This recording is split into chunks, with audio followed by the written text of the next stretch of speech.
Soyez les bienvenus à l'écoute de la parole de Dieu. Merci pour votre fidélité à cette parole, mais aussi à nous encourager d'une manière ou d'une autre. Je salue tout un chacun, nos différents lieux de culte, les frères et sœurs. Soyez bénis. Voilà, j'aimerais dans cette journée partager avec vous autour de cette pensée touchant la réalité de l'apparence. L'apparence. Vous savez comme moi que c'est un sujet qui ne manque pas de quoi nous préoccuper. L'apparence compte tout simplement parce que, eh bien, elle est tout ce qui constitue la première source d'information dont nous disposons sur une personne, surtout si nous ne la connaissons pas. Il est écrit dans 1 Samuel chapitre 16, verset 7. 1 Samuel chapitre 16, verset 7. L'Éternel va dire ceci à Samuel: ne prends point garde à son apparence et à la hauteur de sa taille, car je l'ai rejeté. L'Éternel ne considère pas ce que l'homme considère. L'homme regarde ce qui frappe les yeux, mais l'Éternel regarde au cœur.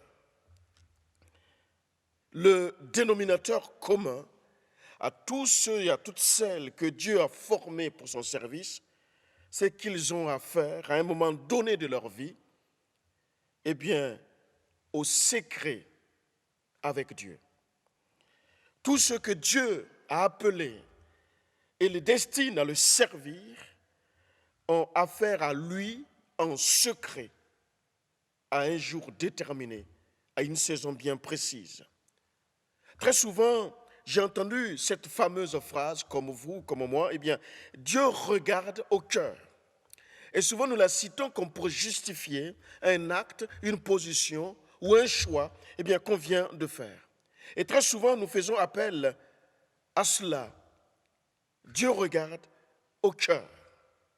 Comme s'il y a comme une volonté de négliger l'autre côté, l'apparence. Effectivement, nous faisons appel au casque et à la cuirasse de Saül au lieu de la fronde et de la pierre de David. Dieu justifie et justifiera toujours sa parole lorsqu'elle est employée par la foi. L'apparence. Ne prends point garde à son apparence et à la hauteur de sa taille, car je l'ai rejeté. Des paroles, certes dures, mais authentiques, puisqu'elle est adressée, elle a été adressée au prophète Samuel pour, bien sûr, mettre de côté l'aîné de la famille, Eliab. Mon ami, c'est dans le cœur que se trouvent les vrais sentiments que tu essayes de cacher aux hommes. C'est dans le cœur que se manifeste ta véritable personnalité. Lorsque tu admets que Dieu regarde à ton cœur, sache donc qu'il voit ce que tu es réellement. En effet, les hommes ne voient que les apparences ou l'apparence que tu laisses transparaître. Mais Dieu, lui, connaît la vérité sur toi, sur moi. Rien ne lui échappe. Nuit comme jour, il sait tout de nous. Il connaît les motivations profondes, tes désirs secrets, les mobiles de tes paroles. Cela ne sert à rien d'utiliser ce passage, à savoir, Dieu regarde au cœur, pour justifier nos moments ou des moments de faiblesse, d'égarement ou d'infidélité à Dieu. Ne regarde point à son apparence et à la hauteur de sa taille, car je l'ai rejeté. Sûrement que dans l'esprit de Samuel, il y avait cette autre pensée, puisqu'il était là quand Saül a été oint comme roi. Et il connaissait la taille, la beauté, la grandeur de Saül. Samuel lui-même en était l'auteur de son onction royale. Il n'y a pas que des hommes et des femmes qu'il arrive que Dieu rejette. Dieu peut rejeter un choix Un choix que tu fais, un projet que tu as conçu, Dieu peut rejeter.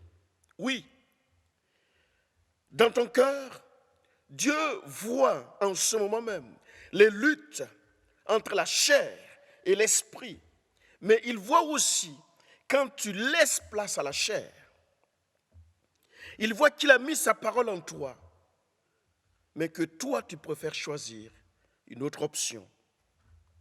La parole décrit dans 1 Corinthiens chapitre 10, verset 13, « Aucune tentation ne vous est survenue qui n'ait été humaine. Et Dieu, qui est fidèle, ne permettra pas que vous soyez tentés au-delà de vos forces. Mais avec la tentation, il préparera aussi le moyen d'en sortir, afin que vous puissiez la supporter. » Amen. Cette courte pensée, mon ami, pour te dire que l'essentiel, c'est ce qui se passe dans ton cœur. Veille sur ton cœur. L'accent n'est pas tellement à mettre sur l'apparence, parce que ce que tu seras dans ton cœur, c'est ce qui est censé être visible, ce qui est censé être apparent. J'aimerais te dire une chose en terminant. Dieu éprouve le cœur. Il sonde les reins pour rendre à chacun, selon ses voies, selon le fruit de ses œuvres. Jérémie chapitre 17, versets 9 à 10. Quelle réalité! L'apparence. Combien de fois on a vécu, on a voulu faire, on a voulu être sous la forme apparente, en négligeant l'authenticité, l'intégralité, mais aussi l'intégrité de ce que nous sommes en Jésus-Christ. Frères et sœurs, l'apparence peut tromper. L'apparence peut tromper. Alors que tu entends ces paroles, je t'encourage à être authentique avec ton Dieu, à être sincère avec ton Dieu. Qu'il y ait du monde à côté ou pas, que l'on sache ou pas ce que tu fais, sache que ton Dieu sait et voit tout. Alors, c'est à toi d'être assez intègre, clair avec lui. Sois béni. Que le Seigneur te donne de remporter la victoire et de marcher à ses côtés. Au nom de Jésus. Je te souhaite une bonne méditation, bonne journée. Au revoir.